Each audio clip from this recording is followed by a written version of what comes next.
Hi, I'm Rachel and this is Hannah and we're Low Profile and we're going to be talking about Daily Performance Huddle.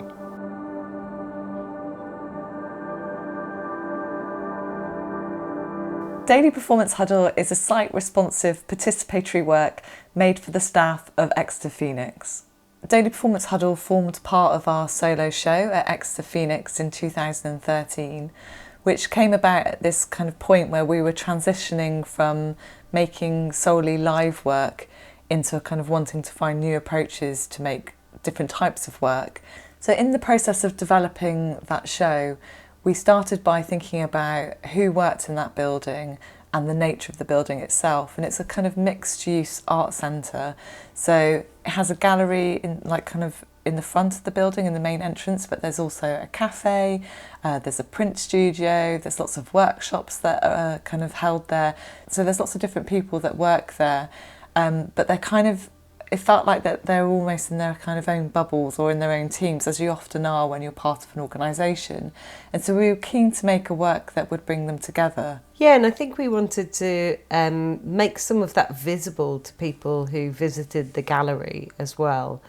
So thinking about all of the different people who make an arts organisation run, who make things happen, and how to bring them also into the gallery space. We had also been kind of gifted these Daily Performance Huddle signs from an old Royal Mail postal sorting office in Liverpool, and they kind of came to us then, I guess, like a found text, like a ready-made, where the idea would be that you have this on the wall of your office or your business or in the sorting office, and you're gathering together a group of people each day to do this little huddle, and in a business context to think about like every team member's own performance. But I guess we really enjoyed the name of this chart, so this thing that said Daily Performance Huddle, and the idea that in its own right this might be like a performance, like an art performance that could happen in the gallery. Yeah, and this sign had already been adapted to suit the use of the company of the Royal Mail and the way that they were running their own huddles. And so we liked the idea of mimicking that and adapting it further. And normally when huddles take place in businesses, they're about productivity, they're around kind of goal setting and often around sales as well.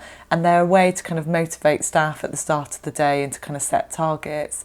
And so the things that were written on the board are as you'd expect to do with that. And we were interested in kind of adapting that sign even further to make it more about the staff and the people that were actually kind of working in that building. And them as holistic human beings, so not just as productivity units in a business or something like that. Yeah, and was kind of an honest response to actually what it's like to do a job in a place. And so, that sometimes things break or don't work, or there are problems that have come about, but rather than pretending that doesn't happen, it's kind of around identifying them and acknowledging them, and that somebody solved that problem in that day, and that's also a really valuable contribution that person's made. Or perhaps it was somebody's birthday, or somebody's leaving work, or there's somebody starting in that organisation that day, and starting to mark these things that aren't normally valued maybe or overlooked by organisations and businesses. And I suppose because of the nature of this mixed-use art centre, quite a lot of the staff are working in their own micro teams within that organisation. We felt, and I think they would probably say as well, that they didn't necessarily speak to each other that much.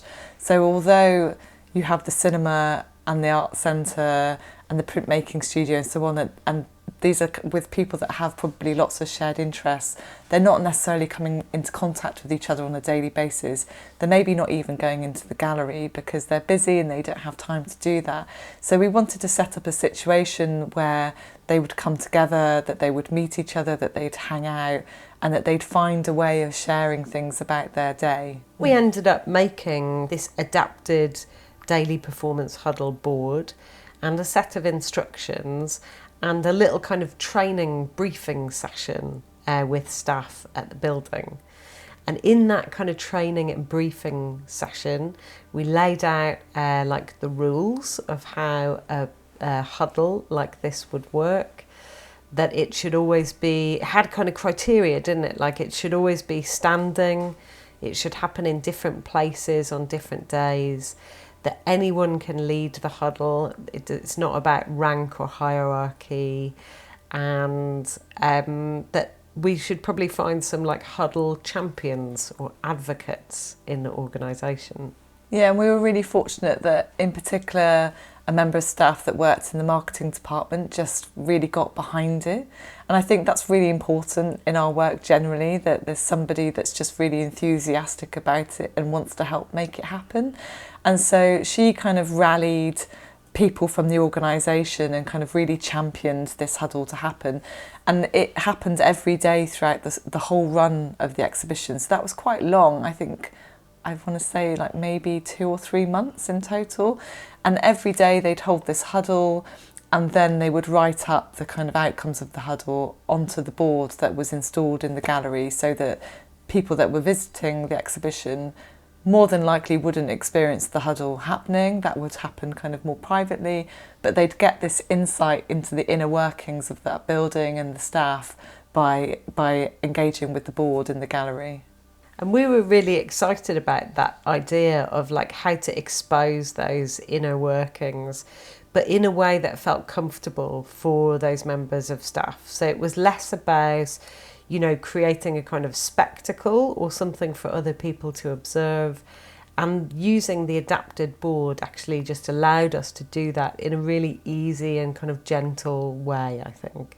I think some of the stuff that we found really interesting about this really relates to like lots of our ongoing themes around togetherness, around temporary communities, and around how people relate to each other and how they interact.